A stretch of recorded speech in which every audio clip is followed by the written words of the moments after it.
मैं हूं प्रमोद मल्लिक और आप देख रहे हैं सत्यहिंदी.com। सत्यहिंदी.com से आप रोजाना जुड़ते हैं, हमारी खबरें देखते हैं, हमारे वीडियोस देखते हैं। इससे हमारा उत्साह बढ़ता है और आपका जुड़ाव साबित होता है। सत्य हिंदी से आपका ये जुड़ाव और गहरा हो सकता है।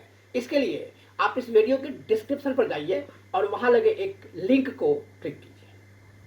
और अब आज मैं बात करना चाहूंगा तबलीगी जमात की, और तबलीगी जमात के उन 3000 लोगों की जो दिल्ली के अलग अलग क्वारंटाइन केंद्रों पर बंद पड़े हुए हैं। ये वो लोग हैं जो 28 दिनों से क्वारंटाइन हैं। क्वारंटाइन की अवधि 14 दिन है, ये उसके दूने हैं, अर्थात 28 दिन से ज्यादा समय से क्वारंटाइन है। ये कोरोना टेस्ट में निगेटिव पाए गए हैं, अर्थात इनमें कोरोना के लक्षण, कोरोना संक्रमण नहीं है। दूसरी बात, 14 के बदले 28 दिन का इन्होंने क्वारंटाइन पूरा कर लिया है।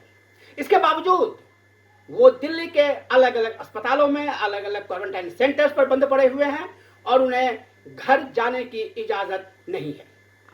ये बात सिर्फ मैं कह रहा हूं, ऐसा नहीं है। दिल्ली के स्वास्थ्य मंत्री सत्येंद्र जैन ने खुद ये कहा है। उन्होंने ये भी कहा, और मैं उनको कोट कर रहा हूं, उन्होंने कहा कि अगर पुलिस को इन लोगों के खिलाफ कोई कार्रवाई करना है तो करे, वरना जिन लोगों को कोरोना टेस्ट में निगेटिव पाया गया है और जिन्होंने नियमित समय का क्वारंटाइन पूरा कर लिया है, उन्हें जाने देना चाहिए। ये हैं दिल्ली के स्वास्थ्य मंत्री सत्येंद्र जैन के शब्द। सच तो यह है कि 14 नहीं 28 दिन का क्वारंटाइन हुआ है। सच ये भी है कि जो 3000 लोग हैं वो सब के सब निगेटिव हो चुके हैं। किसी समय शुरू में क्वारंटाइन में वो पॉजिटिव टेस्ट उनका हुआ था, वो उनमें कोरोना का संक्रमण पाया गया था, लेकिन अब वो निगेटिव हो चुके हैं। इसके बारे में दिल्ली सरकार ने एक चिट्ठी लिखी केंद्र सरकार को। दिल्ली सरकार की स्वास्थ्य सचिव पद्मिनी सिंह ने एक नहीं, एक के बाद एक 2 चिट्ठियां लिखी। पहली चिट्ठी उन्होंने लिखी 17 अप्रैल को, उसका कोई जवाब नहीं आया। उसके बाद दूसरी चिट्ठी लिखी उन्होंने 3 मई को। इन दोनों चिट्ठियों में क्या कहा गया है ये मैं आपको बताता हूं। इन दोनों चिट्ठियों में पद्मिनी सिंह ने गृह मंत्रालय से ये कहा है, मैं उन्हें कोट कर रहा हूं, कि दिल्ली के मरकज से लाए गए जमात के इन लोगों को क्वारंटाइन किए हुए 1 महीना से ज्यादा का समय हो चुका है। ये कोरोना टेस्ट में निगेटिव पाए गए हैं। इनको समझाना मुश्किल हो रहा है कि इन्हें हम क्यों नहीं जाने दे रहे हैं, इसलिए इस पर एक जल्दी फैसला होना चाहिए। ये हैं पद्मिनी सिंह, जो दिल्ली सरकार की स्वास्थ्य सचिव हैं, उनके शब्द। दिल्ली सरकार का साफ कहना है कि इस पर एक प्रोटोकॉल होना चाहिए। स्वास्थ्य मंत्री सत्येंद्र जैन ने कहा कि केंद्र सरकार एक प्रोटोकॉल तय करे, अर्थात एक नियम तय करे, एक दिशा निर्देश तय करे कि इन लोगों का करना क्या है, और दिल्ली सरकार उस प्रोटोकॉल को मानेगी। लेकिन वो प्रोटोकॉल तो तब तय होगा जबकि केंद्र सरकार उस पर कोई रिस्पॉन्स करेगी। लेकिन केंद्र सरकार ने एक चिट्ठी हुई, दूसरी चिट्ठी हो गई, अब तक केंद्र सरकार ने कोई भी जवाब नहीं दिया है। यानी ये लोग अभी भी इन क्वारंटाइन सेंटर में बंद पड़े हुए हैं। तबलीगी जमात के जो लोग बंद पड़े हुए हैं, उनका मुख्य काम ही था लोगों को ये बताना, ऐसे रमजान करें, ऐसे रोजा रखें, ऐसे नमाज पढ़ें, और आज खुद वो शायद नहीं कर पा रहे हैं।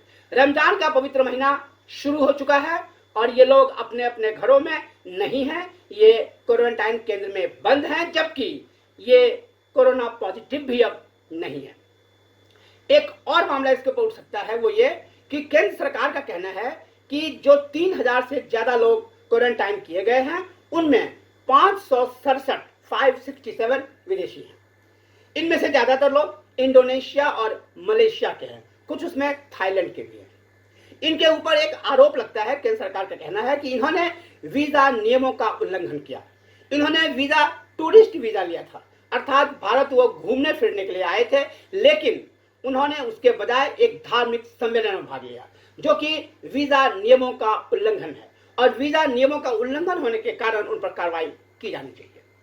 लेकिन सवाल ये उठता है कि अगर उन 567 लोगों के खिलाफ कार्रवाई होनी चाहिए तो सरकार उनके खिलाफ कार्रवाई करे, उनसे पूछताछ करे, उन पर आरोप लगाए, उनको ट्रायल पर रखे 567 लोगों को, और जो दूसरे लोग हैं उन्हें जाने दे। अगर उनके ऊपर भी कोई आरोप है उसकी भी जांच हो, लेकिन ऐसा कुछ भी नहीं हो रहा है। जो 567 विदेशी हैं जिनके ऊपर वीजा नियमों के उल्लंघन का आरोप है, उनके ऊपर कोई आरोप पत्र दाखिल नहीं किया गया, उस बारे में उनसे कोई पूछताछ नहीं की गई है। जो दूसरे लोग हैं उनके ऊपर भी कोई आरोप नहीं है, बस वो क्वारंटाइन केंद्र में पड़े हुए हैं। आप देख रहे हैं सत्यहिंदी.com। हमसे आपका जुड़ाव और गहरा हो सकता है, इसके लिए आप इस वीडियो के डिस्क्रिप्शन पर जाइए और वहां लगे हुए एक लिंक को क्लिक कीजिए। और मैं फिर लौटता हूं तबलीगी जमात पर। तबलीगी जमात के बारे में मैं एक बात और आपको बताऊं कि 13 से 15 मार्च के बीच दिल्ली में उनका एक बड़ा धार्मिक सम्मेलन हुआ था, जिसमें लगभग 9000 लोगों ने भाग लिया था और उसमें विदेशी भी थे। उसके बाद जब कोरोना संक्रमण फैला तो ये बात पाई गई कि ये लोग अभी भी दिल्ली के मरकज में अर्थात उसके मुख्यालय में, तबलीगी जमात के मुख्यालय में बंद है।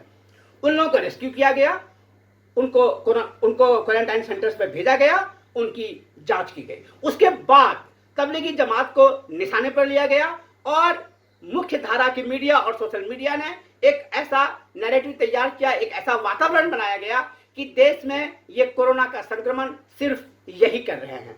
और तबलीगी जमात ही नहीं बल्कि तबलीगी जमात के बहाने पूरे एक समुदाय को टारगेट किया गया, पूरे एक समुदाय को निशाने पर लिया गया। उसका नतीजा ये हुआ कि कई जगहों पर उस समुदाय के लोगों पर हमला हुआ, कुछ जगहों पर उस समुदाय के कुछ लोगों ने उस दबाव में आकर आत्महत्या कर ली। जैसा कि हिमाचल प्रदेश में एक घटना हुई थी। हिमाचल प्रदेश में एक आदमी जब दिल्ली से लौट के अपने गांव गया, वो भी तबलीगी जमात से जुड़ा हुआ था और उस मरकज के उस कार्यक्रम उसने भाग भी लिया था, तो उसके गांव के लोगों ने उसे मानसिक रूप से इतना प्रताड़ित किया कि उसने आत्महत्या कर ली। हालांकि उस आत्महत्या के बाद ये साबित अब तक नहीं हो सका है कि उसके पीछे वजह क्या वही थी, लेकिन उसने ये आरोप लगाया था, उसके परिजनों ने ये आरोप लगाया था। इस तरह की छिटपुट और घटनाएं हुई हैं। अब सवाल ये उठता है कि अगर केंद्र सरकार को लगता है कि उनके खिलाफ कार्रवाई होनी चाहिए तो उसे कार्रवाई करनी चाहिए। अगर उसे लगता है कि कार्रवाई नहीं की जा सकती है तो उन्हें छोड़ देना चाहिए, उन्हें अपने अपने घर जाने देना चाहिए। उनको ट्रैक कर सकते हैं, अगर उनकी जरूरत पड़ी तो आप फिर उनको बुला सकते हैं। अगर वो फिर पॉजिटिव बाद में हो गए तो उन्हें फिर क्वारंटाइन कर सकते हैं। अगर उन्होंने किसी नियम का उल्लंघन किया है तो उनके खिलाफ आप कार्रवाई कर सकते हैं, लेकिन कुछ भी ना करके क्वारंटाइन में इस समय उनको एक तरह से बंद रखना कितना सही है, कितना गलत है, ये सरकार को बताना चाहिए, ये नरेंद्र मोदी सरकार को बताना चाहिए, ये केंद्र सरकार को बताना चाहिए। दिल्ली सरकार के ऊपर इसका दोष इसलिए नहीं दे सकते कि दिल्ली सरकार तो प्रोटोकॉल की मांग कर रही है और कह रही है कि जो प्रोटोकॉल होगा उसका हम पालन करेंगे, लेकिन जब केंद्र सरकार ही को प्रोटोकॉल नहीं बना रही है तो ये क्या करें। आप देख रहे हैं सत्यहिंदी.com। आप हमारे फेसबुक पेज को लाइक करें, फॉलो करें, हमारे ट्विटर अकाउंट को फॉलो करें और सब्सक्राइब करें हमारे यूट्यूब चैनल को। देखते रहें सत्यहिंदी.com। सत्य हिंदी के और वीडियोस को देखने के लिए हमारे YouTube चैनल को सब्सक्राइब करें और सीधे नोटिफिकेशन पाने के लिए बेल आइकन दबाएं।